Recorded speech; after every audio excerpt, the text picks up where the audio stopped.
Sanhedrin Daf Yomi Sanhedrin is the pleasure of learning שמתוך לשמה. Sorry to hear that Simon Cohen, who's normally with us every morning, lost his mother. Was it today, last night? Our thoughts of wish him. He's co-sponsoring the Shark Tank live podcast luncheon in Tel Aviv today. So I'm sorry he sponsored it in honor of his father. I'm sorry to hear about this, and I hope we'll see some of the people who listen to the Matmonim online in Tel Aviv today at the occasion. The Shark Tank podcast is a really valuable podcast for people who are B'nai Torah and are in the workforce or planning to go into the workforce. And he deals with the challenges of being a Ben Torah in the workforce, and that's part of the topic of today's podcast. By answering an omission of the Rambam using the Igle Tal, we will understand an important insight into how the learning of Torah is different from all other mitzvahs.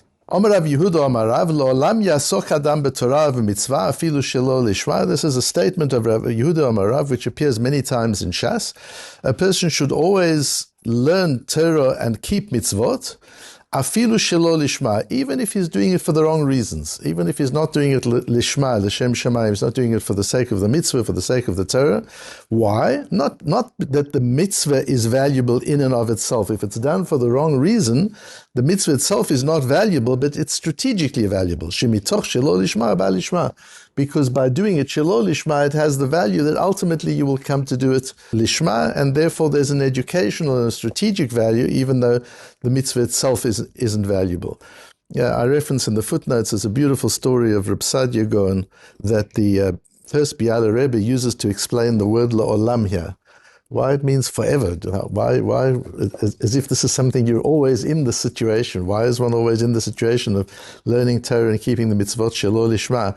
And he talks about each day we get to know the Ribono Shel Olam better. So what was lishma today, what was lishma yesterday is not lishma today. As you know the Ribono Shel Olam better, the level of keeping something for in his sake, to honor Hashem with the mitzvah, the level of honor is higher. Rav Sadia Gaon tells of a story where they found him rolling in the snow doing tshuva once, and they asked him, what terrible thing have you done that you have to do such tshuva? And he said, no, he learned a lesson. He went to visit a town, so Rav Sadia Gaon says, and the innkeeper treated him very nicely. He treated him like he would treat any other visitor. And it's interesting just that by the way they dressed, you couldn't tell that it was Reb Sadia Gaon. He didn't wear a Gaon garments. He obviously looked like a businessman, like anybody else who was traveling there. And so he treated him nicely like a businessman. The next day, there was a big tumult in the town. Everybody was saying, Rav Sadia Gaon's come to town, and the innkeeper realized his guest is Rav Sadia Gaon. And he's terribly upset, and he does tshuva, and he's sorry, and he apologizes. And Rav Sadia Gaon said, what this innkeeper taught me was that the way I honored Hashem yesterday was okay for what I thought Hashem was yesterday. But today I have new insights into what Hashem is. So the honor I gave Hashem yesterday is not fitting for my understanding of what Hashem is today. And that's La'olam Ya'asok Adam B'Torah V'Mitzvah. You'll always find yourself learning and keeping mitzvot at a level which were okay yesterday but aren't okay today. And you're constantly, so to say, doing tshuva for not having done enough yesterday. That's the nature of life, is how the Biala Rebbe learned it. Where do we learn this from? Shebischar 42 korbanot sheikriv Balak zacha v'yatsa mimeno rut. Because of the 42 sacrifices that Balak brought at the instigation of Bilam, as a result of that, Ruth and ultimately David HaMelech and the Mashiach are descended from Balak. Because of those sacrifices, the sacrifices he brought, he didn't bring because he was a tzaddik, but nevertheless it works. The Tosfos in Brachos, the well-known Tosfos, contrasts the two Gemaras, where in Brachos the Gemara says that if a person does the mitzvahs shelo lishma, it would be better that he was never born. It's true, now that he's born, you've got to do the mitzvahs, but you would be better off not being born than being alive and doing mitzvot shelo lishma. And here it says, La'olam, you should rather do it shelo lishma. Why is that? Answers Tosfos that it depends whether you're learning Torah in order to argue with people, to lord it over people, to prove other people wrong, or you're doing it just for kavod. Are you doing it to undermine people or to elevate yourself? If you're doing it to undermine other people, that's rather, you would have been better if never having been created.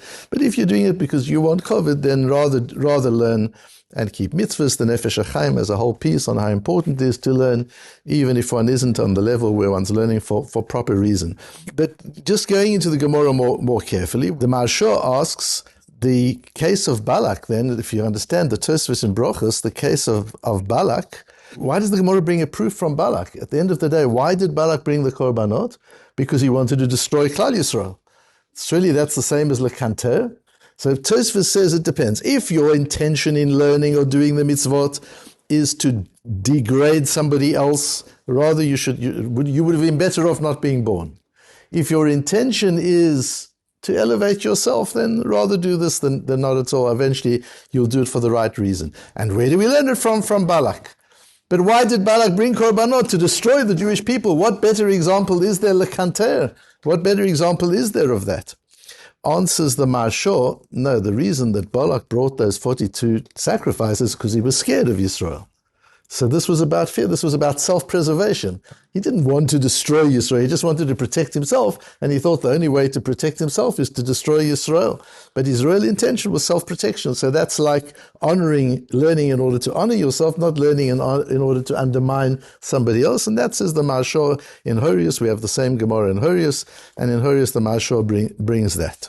One of the difficulties in the Sugya is that the Rambam paskins this halacha twice, both in Hilchos Talmud Torah and in Hilchos Tshuva. And in both cases, he refers only to limud Torah. He doesn't refer to the mitzvahs.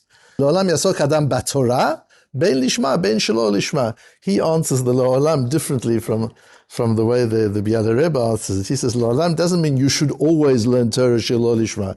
Lo'olam means you should always learn Torah.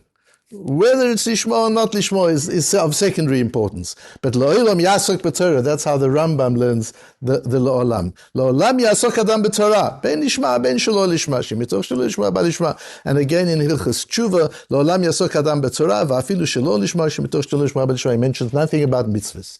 He doesn't say you should do the mitzvot shelo lishma. You should do the mitzvot for reasons, for motivations, other than the pure intention to serve Hashem. He says that only with learning, but not with the mitzvot.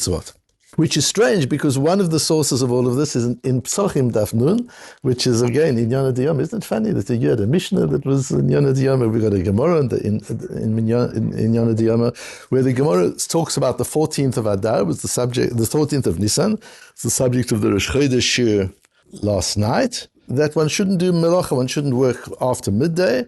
And then the Gemara says, as an example of shafel v'niskar, there can be people who are not doing the right things and yet they get rewarded. They're not doing it for the right reasons.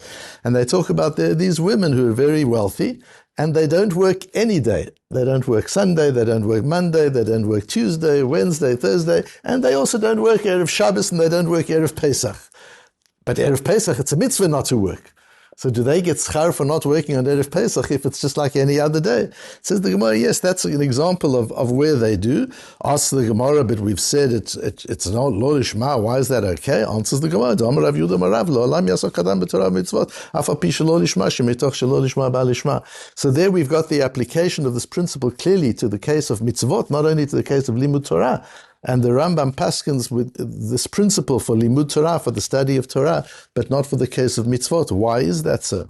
So there's a beautiful Iglei Tal as a Hakdama. The Iglei Tal is a sefer that the Avnei Nezer, the first Sochet Shever Rebbe, wrote on Hilchot Shabbat. It's one of the classic works of the Melachos of Shabbos, and then a lot of subsequent, even down to the modern day, is based on the work of the Iglei Tal. The Iglei Tal was part of that very learned branch of Hasidim. He was a son-in-law and Talmud of the Kotzker Rebbe. He was close to the Gerer Rebbe, and later on we have the Chidush Harim and the Sfas Emes. These were all people whose works we use in Limud Gemara and in our Lomdus, in learning Gemara, including the Avnei Nezer, the Shalos and Shuvas of the Avnei Nezer. And in the Iglei Tal, he says, I hear some people saying that if you find learning a great pleasure, you get a lot of fun out of learning Torah, you're spoiling the purity of motivation. And he says, Adrabah ki zeu ikar mitzvos limud Torah. That is so wrong. He says that's in fact the most important part of Torah. we've been speaking in the last few shiurim about how hard it is to learn Torah, how much you have to invest in Torah, the amal ha-Torah, what it is to work, to understand, to break your head in understanding, to apply yourself to Torah, to make it regular, to make it continuous. We've had a lot of shiurim, as it happens, on that topic. Here we have a bit of the other dimension, but nevertheless, it should be fun. It should be something you love to do. It should be something that you really enjoy learning. Growing up, we used to have a neighbor who came from Lithuania. He was born in Lithuania. And I remember my father used to love discussing Ktsos HaChoshen with him. He was an expert in Ktsos HaChoshen. And he used to spend his days learning. He used to sit with his cigarette and he used to learn all day, whether it was Shabbos or it was Yom Kippur.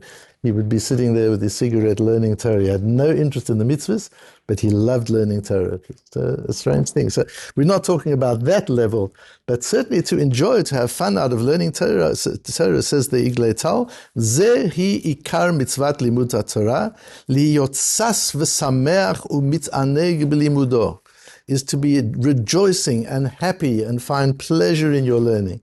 And it's brought, one should sing when one's learning. It should bring one to song.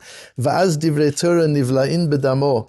And then the Torah becomes absorbed into his blood. It's such a beautiful comment that in order to truly integrate Torah, we've talked about that also in the last few days, the need to integrate the Torah before you put it out again, that you take it fully in, it becomes part of you, and then what you give out comes from within you. It's not just quoting things from outside of you. It comes from right inside of you.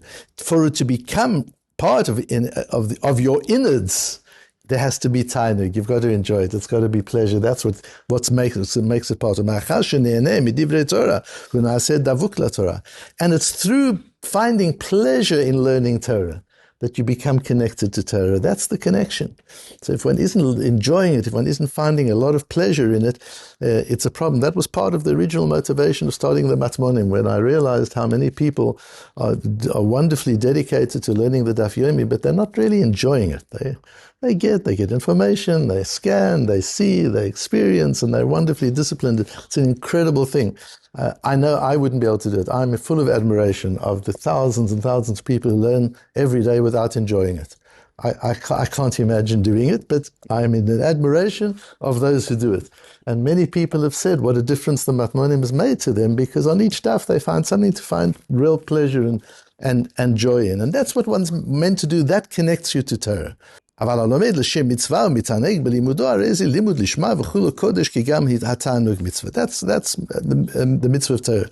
ובזה אמרתי ליישב דברי הרמב"ם בפרק ג' מהלכות תלמוד תורה ופרק י' מהלכות תשובה. And using this principle, says the Iglei Tal, I will explain the Rambam's omission, where he only refers to not learning Torah shelo lishma, whereas our sugya, based on Balak, and the sugya in Psochim, where we talk about the women who don't work Erev Pesach because they don't have to work, clearly we're talking about mitzvot. And the Rambam leaves out mitzvot and only talks about Torah. V'hanira li bedato dinei harambam pasak de mitzvot shrichot kavana. The Rambam holds a mitzvah needs kavana. You have to have intention to do the mitzvah. You have to know what you're doing and you have to do it l'shem mitzvah. And even though if somebody forces you to eat matzah on Pesach night, says the Ran, it still counts as matzah. De b'matzah harei ne'eneh ba'achilato.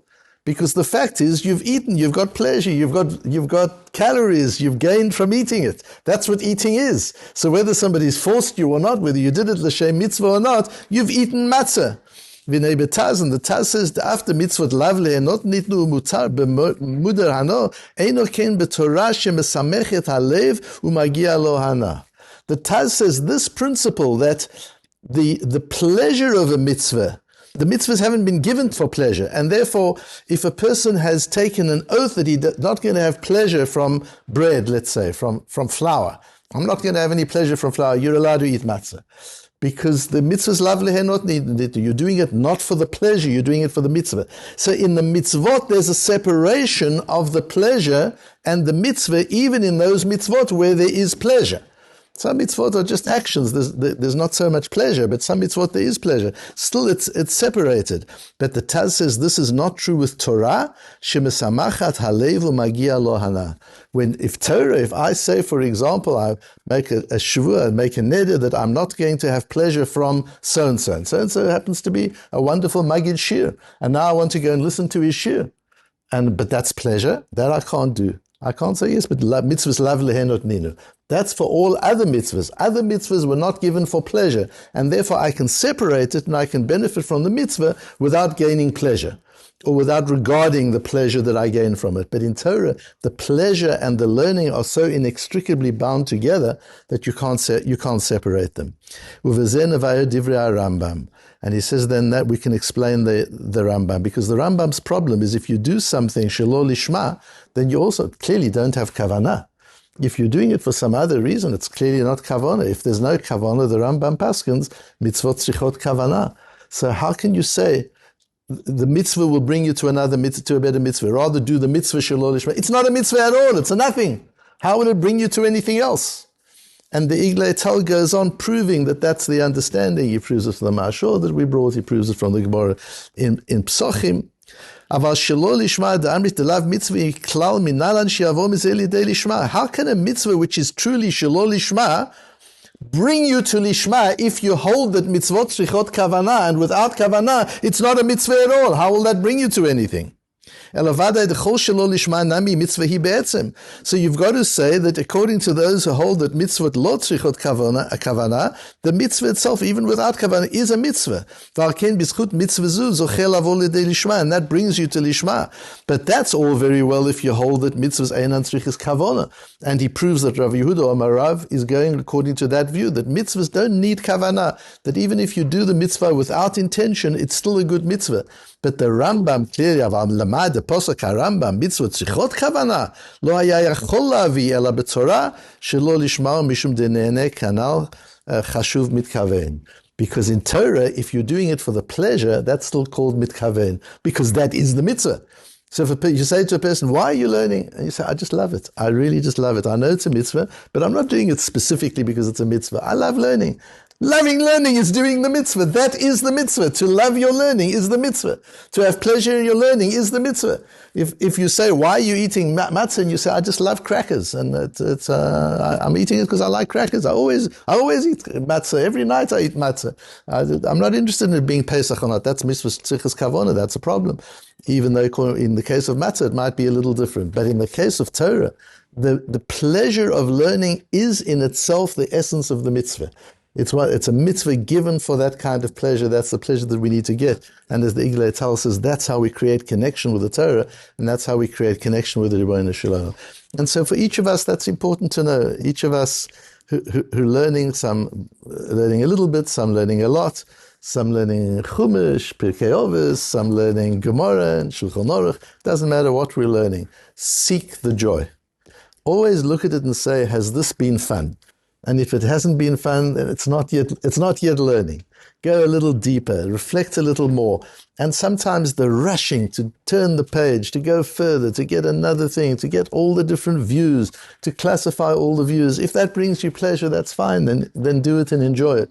But if that doesn't bring you pleasure, slow down. Rather slow down.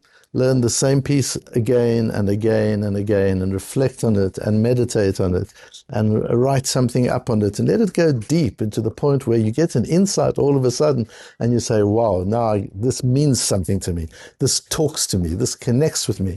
So that each of us are able in our own way to experience some of the joy of learning, and through that we're able to connect to the Torah and to Hashem himself.